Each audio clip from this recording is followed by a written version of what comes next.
దేవుని నామానికి మహిమ కలుగును గాక. ప్రియ దేవుని బిడ్డలారా, ప్రతి ఉదయకాలం ఈ దినం దేవుని వాగ్దానం చూస్తున్నా ప్రియాతి ప్రియ దేవుని బిడ్డలందరూ ప్రత్యేకమైన వందనం. దేవుని బిడ్డలారా, మీ అందరూ బాగున్నారా? ప్రతి ఉదయకాలం దేవుడే మనతో మాట్లాడుతూ ఉన్నాడు కదా. ఈ దినం కూడా దేవుడు ఏ వాక్కును ఇచ్చి ఆయన చెప్తున్నాడు చూద్దాం. పరిశుద్ధ లేఖన గ్రంథంలో నుంచి 1 కొరింథీయులకు రాసిన పత్రిక 10వ అధ్యాయము 3వ వచనం చదువుకుందాం. సాధారణంగా మనుషులకు కలుగు శోధన తప్ప మరి ఏదియో మీకు సంభవింపలేదు. దేవుడు నమ్మదగిన వాడు, మీరు సహింపగలిగిన అంతకంటే ఎక్కువగా మీకు శోధింపబడలేదు. అంతేకాదు సహింపగలుగుటకు శోధనతో కూడా తప్పించుకున్న మార్గం కలుగు చేయను. కాబట్టి దేవుని బిడ్డలారా, ఈరోజు దేవుడు మనకు బలమైన వాక్కునిస్తున్నాడు. శోధన కలిగించువాడు దేవాతి దేవుడైతే సాధారణంగా మనుషులకు కలుగు శోధన తప్ప మరి ఏది మీకు ఎక్కువగా శోధింపబడరు, మరి ఏది మీకు శోధన కలగదని దేవుడే సెలవిస్తున్నాడు. దేవుని బిడ్డలారా, మనుషులకు ఏ శోధనలు వస్తాయో సహజంగా అందరూ ఏ పోరాటాలు ఎదుర్కొంటారో అదే పోరాటాన్ని మీరు కూడా ఎదుర్కొంటున్నారు. మీకేదో ఎక్కువ రావట్లా, పక్కన వాళ్ళకి ఏదో తక్కువ రావట్లేదు. కానీ శోధన కాలమున బలహీనమైతే చేతగాని వారమని వాక్యం సెలవిస్తుంది. కనుక శోధన సహించుటకు యేసుక్రీస్తు ప్రభు ఉపవాస ప్రార్థన నుండి శోధకుడు శోధించిన వాడిని జయించినట్లుగా మనం చూస్తున్నాం. కనుక శోధన సమయంలో, శ్రమల సమయంలో కృంగిపోగా, తలగిపోగా, తప్పిపోగా, చేదాటిపోగా ప్రార్థన ద్వారా చేయించడం నేర్చుకుందాం. ఎందుకంటే దేవుడు అంటున్నాడు, నేను నమ్మదగిన వాడును, మీరు శోధన వచ్చినా దాన్ని తప్పించుకునే మార్గాన్ని కూడా నేను మీకు బయలుపరుస్తా. దాని పక్కనే ఉంటుంది.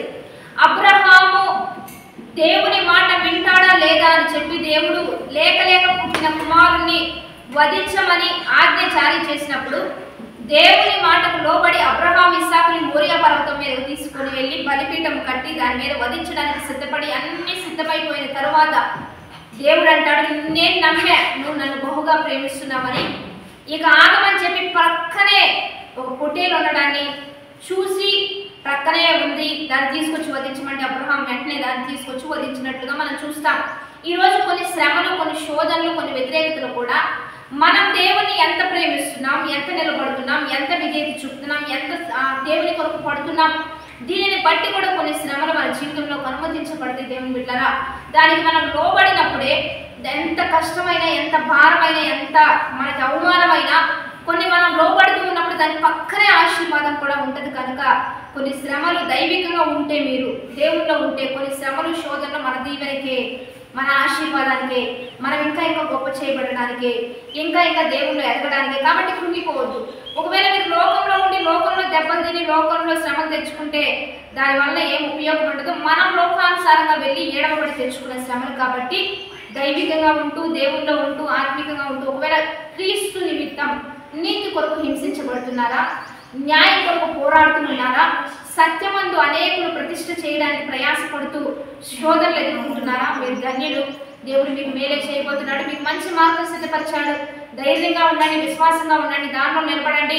2 అంతలు, 7 అంతలు, 100 అంతలకు ఆశీర్వదించబడుతూ అనేకులు దీవెనకరంగా దేవుడు మిమ్మల్ని చేయబోతూ ఉండగా వాగ్దానాన్ని బట్టి ప్రార్థన చేద్దాం. పరిశుద్ధుడా, మహోన్నత, గొప్ప దేవ, ఈ దినము మీరు మాకు ఇచ్చిన బలమైన వాక్ వచ్చినాన్ని బట్టి నీకు మహిమ. ఎంతమంది వాగ్దానం చూస్తున్నారు, ఈ వాక్ వచ్చినారు అన్ని బిడ్డల పట్ల రూఢిపరచండి. శోధన సహించువాడు ధన్యుడని చెప్పావు. శోధన కాలంలో నేను నమ్మదగిన వాడినని, తప్పించు మార్గం కూడా వారికి సిద్ధపరచనని నీ వాక్య లేఖనాల ప్రకారంగా ఎంతమంది శోధించబడుతున్నారో వారందరినీ సువర్ణంగా మార్చి 2 అంతలు, 7 అంతలు ప్రభా ఆశీర్వాదకరంగా 100 అంతలుగా వారిని దీవించి గొప్ప చేస్తూ ముందుకు కొనసాగించి నీ బలమైన నామానికి, ఉన్నతమైన నామానికి మహిమ తెచ్చుకోమని, ఈ దిన వాగ్దానం అనేకులకు దీవెనకరంగా ఉంచమని, అనేకులకు ఆశీర్వాదకరంగా ఉంచమని, నీ కృపాక్షేమంలో బిడ్డలకు దయచేయమని, బర్త్డేస్, మ్యారేజ్ చేసుకున్న వారికి శుభములు ప్రకటిస్తూ ప్రభువైన యేసుక్రీస్తు నామమున పేరిట అడిగి వేడుకొని ప్రార్థిస్తూ ఆమేన్. కాబట్టి మంచిగా లైక్, షేర్, కామెంట్ చేసి దైవికంగా సిద్ధపడదాం. ఈ దినం 38వ ఉపవాసారాధన కలుసుకొని దేవుని బిడ్డారా JPM చర్చి మినిస్ట్రీస్ చివరి దినాల్లోకి వచ్చేసాం. మనందరం కలుసుకుంటూ దైవికంగా సిద్ధపడుతూ ఎంతో మందికి విడుదల, ఎంతో మంది బాగుపడుతున్నారు, ఎంతో మంది స్వస్థతను అందుతున్నారు. రండి, మనందరం బాగుపడదాం, మనందరం స్వస్థ పొందుదాం, ఉజ్జీవంలోకి నడిపించబడుతూ చివరి దినము 50వ దినము మనందరం బలాభివృద్ధి పొందడానికి దేవుడే దిగి వచ్చి విడుదలనిస్తూ ఉండగా కలిసి దేవుని స్తుతిద్దాం. ఆమేన్.